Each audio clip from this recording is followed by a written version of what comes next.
All right, so welcome to Go Learn on our LinkedIn Live of the week. My name is 𝗂𝘁𝗿𝗏. I'm founder and CEO of Done that brings you Go Learn. And it's an online community for entrepreneurs pursuing financial independence. We focus on productivity and marketing.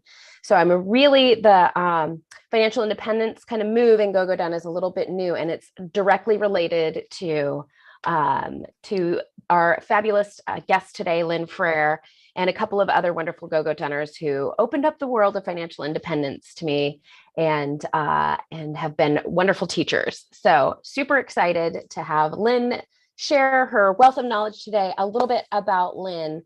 She's a nurse and healthcare expert and personal finance enthusiast. She started investing at age 12. I definitely was not even thinking about money at age 12. After a brain tumor in her 20s wiped out her savings, she rebuilt her investments and retired at age 40. So an epic comeback. She is covered by major media outlets, including the Wall Street Journal and MarketWatch. She founded 𝗙 Healthcare, where her mission is empowering individuals in this financial independence community with the knowledge to choose the right healthcare option for them, a really big concern when you look at removing yourself from a traditional employer. She's also the founder of the financiallysavvynurse.com. That's where her team creates course content specifically for nurses to allow balanced and rich life of time freedom and purpose and meaning. So I hope everybody will welcome with open arms, Ms. Lynn Frair. Take it away, Lynn. Oh, thank you, Heather. Hi, everybody who's in Zoom and on LinkedIn Live and all the other platforms. Thank you so much for having me. I love working with Heather. So we're going to talk today about investing in 30 days. Hello. And this is, so, I wanted to make it as opposite as what you might think. There's going to be no slides.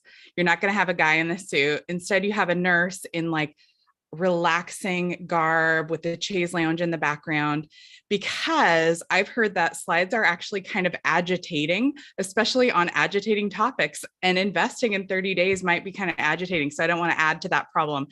And so we're just going to be talking like friends. We're sitting around, we're talking about investing in 30 days, because the problem is people get overwhelmed and so they don't take action. And I want you guys to take action. I want you to actually change your life. And I believe that's possible. So nestle in, get your beverage of choice, coffee, alcohol, whatever's going to help you today. Please get comfy. So I want to say I'm not a financial advisor. I am a 12-year-old who walked herself down to the bank and was like, I need to get on this now. And I've been fascinated by investing since I was very young. And then media got a hold of me when I retired, or work became optional in my 30s. And my philosophy is that everybody actually can do really well by finance. We are told that it's super complicated and that we have to know the right stocks to pick. And I just don't agree with that at all. So the three things we're going to talk about today are why investing is a necessity for financial success. Okay. Number one. Number two, the number one financial mistake entrepreneurs make that compromise their future financial safety and security. And then number three is the top factor preventing entrepreneurs from actually taking the move for investing. So those are the three things we're going to cover. By the end of this time, you're going to be equipped with that. I do want to quickly mention, I feel compelled to tell you, I'm recovering from COVID, and COVID affected me neurologically. I actually lost the ability to speak. And so I talk a little bit slower than I normally do. And I might have a little more trouble with word finding than I normally do, which will allow you plenty of time to take notes. So I just wanted to kind of mention that, because I'm just, right now I'm having a little more trouble than usual, but I do think that I can successfully convey and empower you guys to take the steps that you need to kind of begin changing your life. So we'll get started. The reason investing, the number one topic I wanted to cover, the reason investing specifically is so important for financial success is I'm going to differentiate savings and investing. Savings is taking a bunch of money and just putting it somewhere, like a high interest savings account or under your mattress. That is saving. Investing is taking those same resources and actually doing something that is more active. So sometimes people conflate those two words. We're talking today about investing. We're talking about taking that money, doing something with it, with the idea and hope that it'll grow over time. The reason it is so important is because we're dealing with inflation. And inflation has been in the news a lot. We almost always have inflation. Inflation is basically eroding the value of your money over time. And usually it runs between 1.5, 2.5%. There's lots of things you can read about inflation, but basically that's the core principle, is that it erodes it over time. Lately, we've been seeing things like 6%. So that is a problem. And investing your money can help counteract the detrimental effects of inflation over time. So that is one of the reasons it's really kind of necessary for financial success. So, but I don't want you to worry and think, oh gosh, I haven't been investing. But because we're going to start talking about it today, we're going to actually take some moves. This is within your realm of control, actually. So the second thing I wanted to mention, so these are all related, they're all going to tie in, is the number one financial mistake entrepreneurs make. So it is really not getting started. Being afraid to fail. Now, entrepreneurs, I love hanging out with other entrepreneurs because we are much better at being willing to try new things, but we are still susceptible to being afraid to fail. They've done lots of behavioral studies, and people have twice the amount of pain of a failure as the same amount of pleasure from a success. So we are naturally, human species are naturally more risk avoidant. And so what we want to make sure that we do is that we want to make sure that we are taking some risk adjusted chances. Otherwise, we will just erode over time. So that brings me to the third thing. And then we're going to talk about actionable step 1, step 2, step 3. The third thing is that the top reason, or the top factor preventing entrepreneurs from starting, is that fear. So they just get overwhelmed. I don't know what to do. Should I do a traditional IRA, a SEP IRA, a 401k? What should I do? So I'm going to tell you the steps of how to get started. Some of you already have accounts. Some of you have nothing. Some of you might have multiple accounts, but I'm going to start from the basics and assuming that people have no accounts, and also educating along the way for those who have accounts but don't really understand what they mean. So the first step, I'm going to give you an analogy. I'm going to give you a story. So the analogy with investing is, I'm going to make it analogous to buying a car. So when you go buy a car, you might look at various dealerships. The same is true for investing. You look at various brokerages. That's like the car dealership. Okay. So you pick a brokerage. Examples of that are Fidelity or Vanguard or M1 Finance. I like Vanguard and Fidelity. That's who I use. But you look for a brokerage, you look for a car dealer. And then when you get to the car dealer that you want, then you buy a car, a vehicle, an investment vehicle. Do you see what I did there? So then, but this is where everybody stops. They're like, okay, I have the car. Great, I'm set. No, you have to put people in the car. You have to choose what investments go in the vehicle. Otherwise, the car won't drive. And that's where people get panicked, because there are thousands and thousands and thousands of options. It's overwhelming. What do I choose? What if I make the wrong one? What if I don't pick the right stock? And first of all, I don't believe in stock picking. The math doesn't vet it out well at all. You're going to hear from lots of people who did so well right now. Check with them in like 3 years, see how they're doing. People who went to the moon, with GameStop, they're back down on Earth. Oh my gosh, that was so cheesy. I'm so sorry. My dad and his dad jokes. It's hereditary apparently. So I think all you have to do is really look at very simple but effective investing. And the resource that I really love to start, like, what stocks should I look at? The Simple Path to Wealth by J.L. Collins is a book, and it has a free He has a free version of it on his website. It's a little bit harder to read. It's less organized. So I recommend trying that to figure out what stocks to go in there.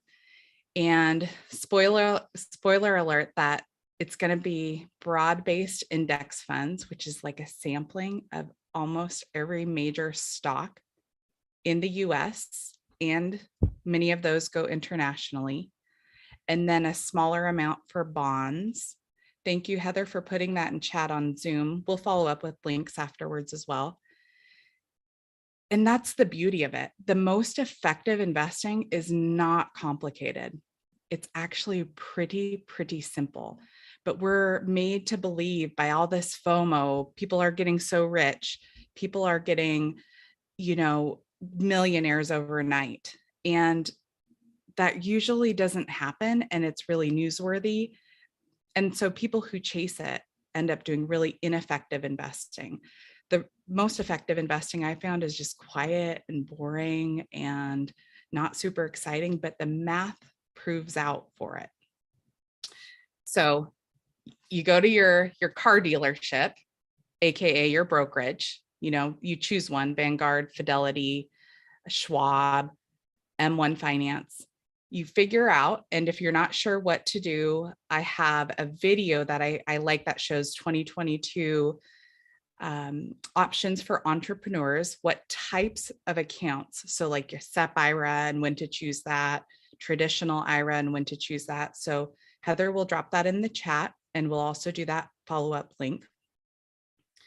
So you'll pick your brokerage, you'll pick your type of account, and then you'll pick the people or the investments to put in that account. And when you do that, then you just kind of step back. If you are too nervous that it's too much money to put in there, put $5 in and watch. The biggest screw up for investing is our emotions. Statistically, sorry guys, but statistically women are actually better investors. The math has shown this, and it's because women don't tend to trade in and out. But the problem is they tend to be underconfident investors. And so they'll tend to do the saving instead of the investing. So what's beautiful is that it's actually very simple, but people are terrified to make the wrong choice. They have that fear. So you just make a very small move. And so my challenge, because this is investing in 30 days. So 30 days, I already did the math for you. April 20th is 30 days from now for those who are watching live, or you could do your own math if you're watching later or watching the replay. Statistically, 25% of you, only 25% of you are going to take action after this talk. And I want to know who that's going to be. And so I want you to email me. What did you do? Did you set it up? Please don't give me any account information. I don't want to know that. I just want to know if you took action, because these types of actions are the ones that will literally change your life in retirement by perhaps hundreds of thousands of dollars. And so your future self will thank you. And I want to know who actually takes action by April 20th. The amount of time it will take to set this up will probably be in the neighborhood of 45 minutes. 45-minute investment of time to change the future of your life, I think, is a very, very good one. And so I just want to hear from those of you guys who do it. So Heather dropped it in chat, but for those who are listening or don't have access, it's the longest email address in the world. hello@thefinanciallysavvynurse.com. It's really long because I have that name trademarked, and I guess I wanted to make it complicated. But if you guys are willing to go through that barrier to email me, I would really, really love to hear who actually took action. So as far as what I'm offering, so those were the three things I should say. Why it's a necessity. So to recap, it's a necessity because of inflation. What's the biggest mistake? Fear, not getting started. And then how do we get through that fear? We do incremental changes. So small, they're imperceptible sometimes, but those changes make a huge, huge difference. Just to maybe inspire you guys, I'm a nurse. My husband, people sometimes assume I had husband money. He's a chef and he's a lovely, lovely human, but not a huge moneymaker. So we have below median income. We always have. We live in a high cost of living area. We have 2 girls, and we were able to arrange our lives so that work is optional. We live on a golf course. We travel multiple times a year.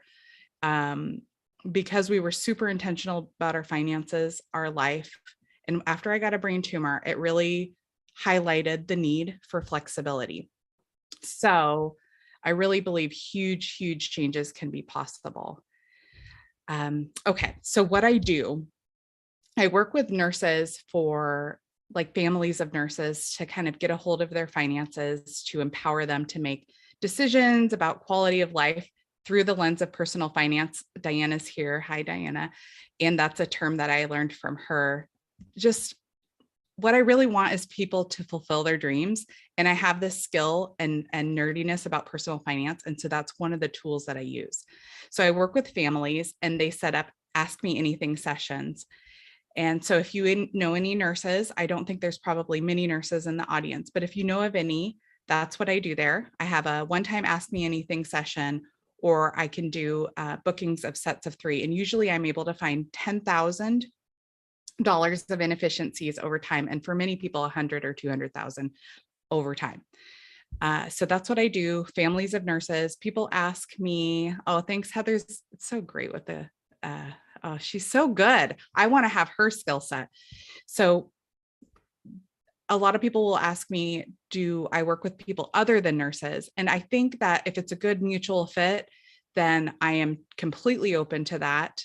And what I find is I'm not really good with people who are terribly different from my life experience.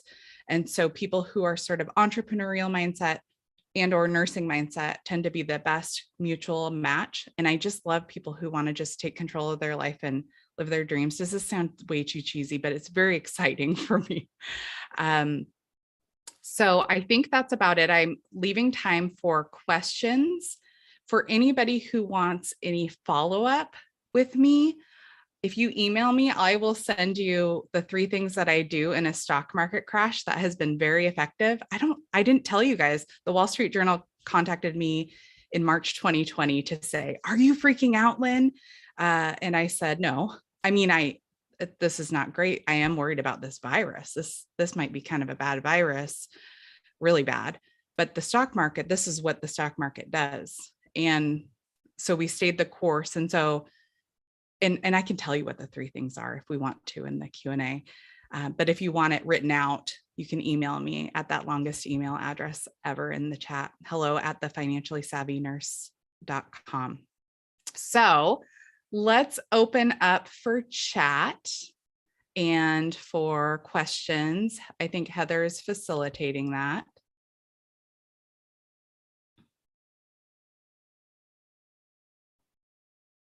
I don't hear your audio. I'm muted. That's all right. I make the same Zoom mistake year after year. Unmute.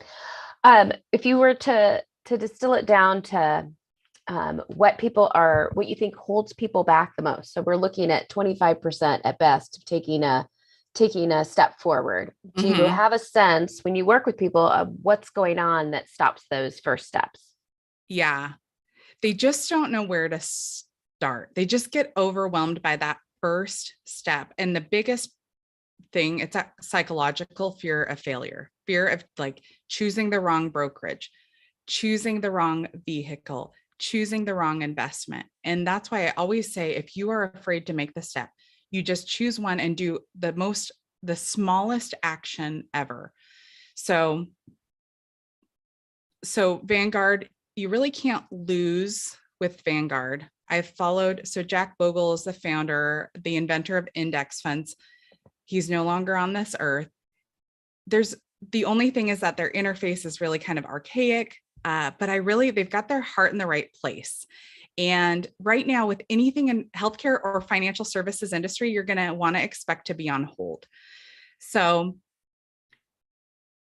45 minutes for like tens of thousands of dollars in your future self is looking at you right now going, did you take the time?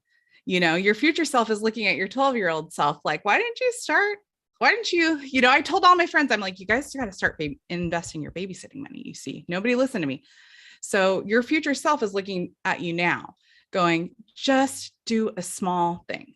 And if it feels too overwhelming, you just do the small thing. Time block it on your calendar. It is an appointment with your future self. It can't get overbooked. I have 2 kids. I have 2 businesses. I also work as a hospice nurse. We're doing construction on our home. Like, we make time for what we think is important. So time block it. It is important, but it's not urgent. So it's easy to turf. And your future self will thank you. If you need a little oomph and encouragement, just email me and I'll give you a little encouragement. Do you think that answered the question, Heather?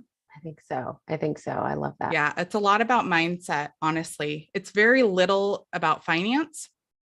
I do think we are taught to believe it's really confounding. And so it forms this fear of like doing the wrong thing. But just one small, like almost imperceivable step, $5, $5. Right. Start there.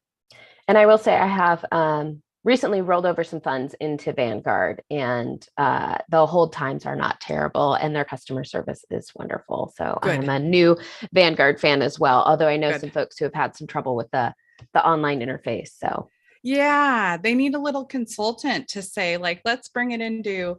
So I like to tell the good, the bad, and the ugly about everything. Heart in the right place, great with low fees.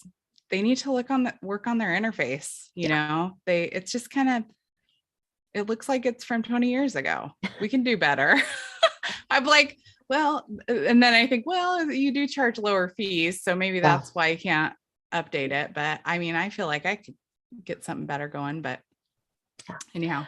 We do have a request to hear the 3 steps to follow in a market crash. Yes, this is so powerful because it actually worked. I know, because I was coaching people before the crash. I said, these are the 3 things. And then in March 2020, they were all, and many of them were nurses. So we had lots of things we were thinking about, but we stuck with these 3 things. So the 3 things that I think about are, there was apparently a study that Fidelity did that looked at over time, what are the most effective of investors over time. And they found, do you guys know who it was? Like, what groups of people? I'll tell you the punchline. It was actually dead people and people who forgot they had accounts.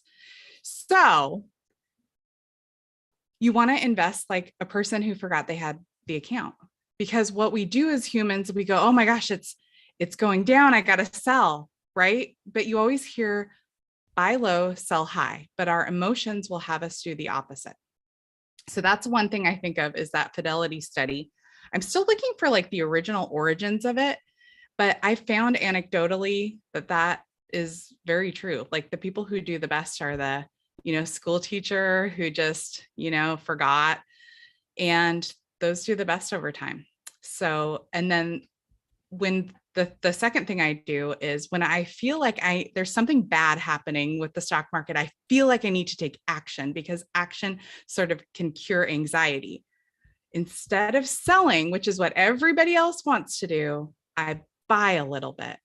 And it helps with that anxiety of feeling like I need to take a little bit of action. And that really, really helps over time. And then the third thing I do is I look at the stock market chart over the last 100 years.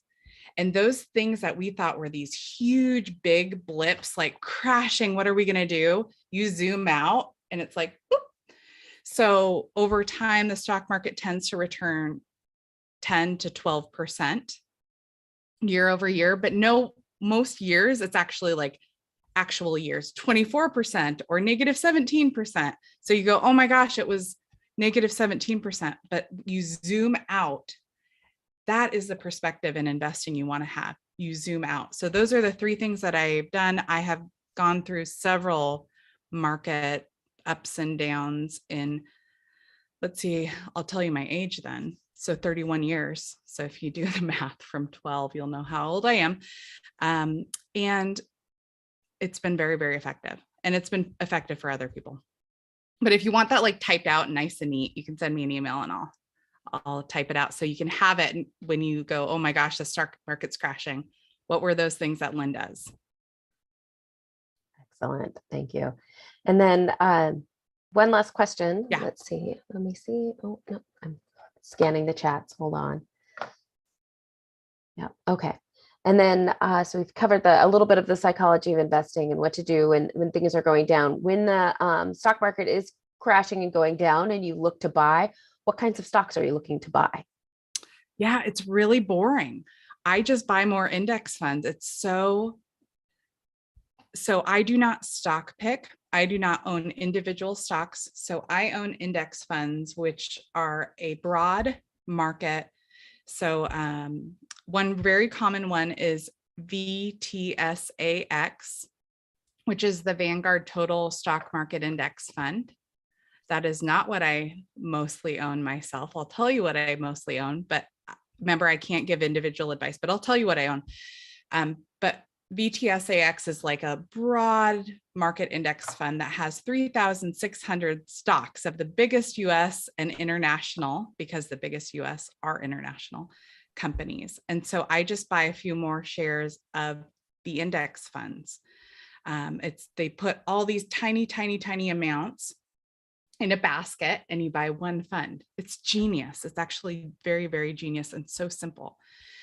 The stock that I own the most of is called ESGV. ESGV. I'm not recommending you buy that necessarily. That's the one I bought. I'm very into environmental, social, governance investing, which values environmental, women in leadership, and things like that. So I look for those types of funds, which also is a big, broad exposure, but tends to value certain aspects a little more and tends to reduce out some of those things that I'm not a fan of. The fees are a little bit higher. The trade-off for me is worth it. You'll hear the term greenwashing, which a lot of people will say, well, they still do a lot of crappy bad things, and that is true, but it's incrementally better. And so I've chosen those. So I'll tend to buy a little more ESGV, but whatever index fund you like. So look at the expense ratio. That's what you want, the ER, which is they want to make fee sound good, but that's what it is. It's expense ratio. It's a fee. So look at what that is. I don't like anything that's above 0.5. So there's no reason any index fund should be above that, 0.5, not 5%, run away, 0.5. And most of them are much, much lower, like 0.04. VTSAX is 0.04 or 0.1. And if you have questions about that, let me know, because the expense ratios can sometimes be a little funny, because sometimes they'll call it basis points. They're just honestly trying to confuse you. If you run a company, you run a business, this is within your ability to understand. I have no doubt. But it's intentionally confounding because they want you to lose. I shouldn't talk like so negatively, but a lot of people make a lot of money if you don't really understand. And it's actually pretty simple to understand. So I want to help you because I research this stuff probably to an abnormal level for fun. We appreciate that, because I don't want to research it to an abnormal level. I just want to have a good friend who does. That's the best, like a friend with a boat. You don't want to have a boat. Right. I want to maintain that boat. Friend with a boat. Yeah. Exactly. So just as a reminder, I'm going to pop into a couple of the chats.